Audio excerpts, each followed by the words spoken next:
যে নেত্রকোনার ছোট্ট হুজুর আছে না, নাম কি? রফিকুল ইসলাম মাদানী। ফেসবুক খুললেই দেখা যায় তার একটা বিষয়। আচ্ছা, পুরুষ মানুষ একাধিক বিবাহ করতে পারে, বেচারা বিয়ে করছে, বেচারা তো আর জেনাবে বিচার করে নাই, এটা নিয়ে সেরা দেশের মিডিয়ার মাথা গরম। কি বলেন, ঠিক না বেঠিক?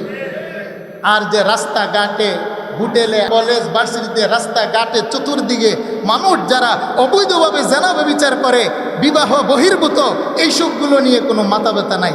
এক বেচারা ঘরে বিবি রেখে আবার দ্বিতীয়বার বিয়ে করছে, এটা নিয়ে বাংলাদেশের ভিতরে ট্রল শুরু হল। স্বাধীনতার পরে বাংলাদেশে ইসলাম ধর্মকে হাস্যরসের পাত্র যত টানা অন্যরা করেছে, তার চেয়ে বেশি করেছে আমাদের ব্রাহ্মণবাড়িয়ার তাহিরি। বলেন ঠিক না বেঠিক? চাটুকার, মুনাফিক, শুধু দোষ কয় কিন্তু হক কথা বলে না। এরা হইল জিকিরটাকে ডিজে বানিয়েছে, ইসলামের 12টা বাজাইছে। এখন বিয়া শাদির ভিতরে তার জিকিরের ডিজে দিয়া পোলাপান্তে ড্যান্সের গান গায়। কি বলেন ঠিক না বেঠিক? ইসলামের 12টা বাজিয়েছে। এরা হক কথা কখনো বলে না, হক্কানি রব্বানি ওলামায়ে কেরামের কথা থাকে না। বর্তমানে বাংলাদেশে আরেকটা জিনিস চালু হয়েছে, আমি আসলে জুমার দিন বলা উচিত নয়, বিবাহ শাদীর একটা বিষয় নিয়ে সারা দেশের ভিতরে আলোচনা চলছে। ওই যে নেত্রকোনার ছোট্ট হুজুর আছে না, নাম কি? রফিকুল ইসলাম মাদানী। ফেসবুক খুললেই দেখা যায় তার একটা বিষয়। আচ্ছা, পুরুষ মানুষ একাধিক বিবাহ করতে পারে, বেচারা বিয়ে করছে, বেচারা তো আর জেনাবে বিচার করে নাই, এটা নিয়ে সেরা দেশের মিডিয়ার মাথা গরম। কি বলেন, ঠিক না বেঠিক?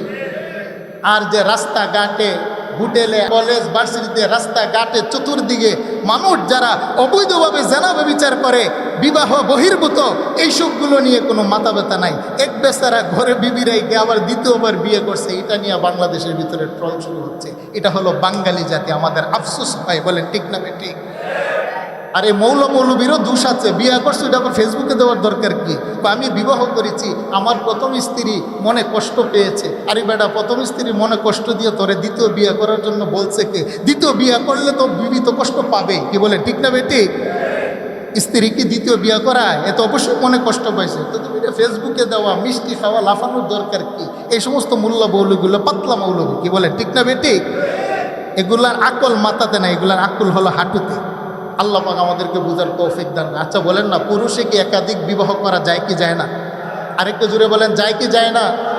সমান যদি আপনি দায়িত্ব পালন করতে পারেন, বৈষম্য যদি না হয়, আপনি যদি ক্ষমতা থাকে, তাকত থাকে, আপনি বিবাহ করেন না, এগুলো নিয়ে সেরা এত মিডিয়ার মধ্যে লাফালাফির কারণটা কি? আল্লাহ পাক আমাদেরকে রাসূলের একটা আদর্শ, এটা নিয়ে ট্রল হচ্ছে, আলোচনা হচ্ছে, সমালোচনা হচ্ছে, অথচ এটা ইসলাম ধর্মের ভিতরে বৈধ। কি বলেন ঠিক না বেঠিক? ইসলাম ধর্মে একাধিক বিবাহ করা বৈধ আছে যদি আপনার ক্ষমতা থাকে। এগুলো নিয়ে সমালোচনা হচ্ছে, আমাদের যুবকেরাও ফেসবুকে নিয়ে এগুলো লেখালেখি করছে। আল্লাহ পাক আমাদেরকে বুঝার তৌফিক দান করুক। সকলে বলেন আমিন।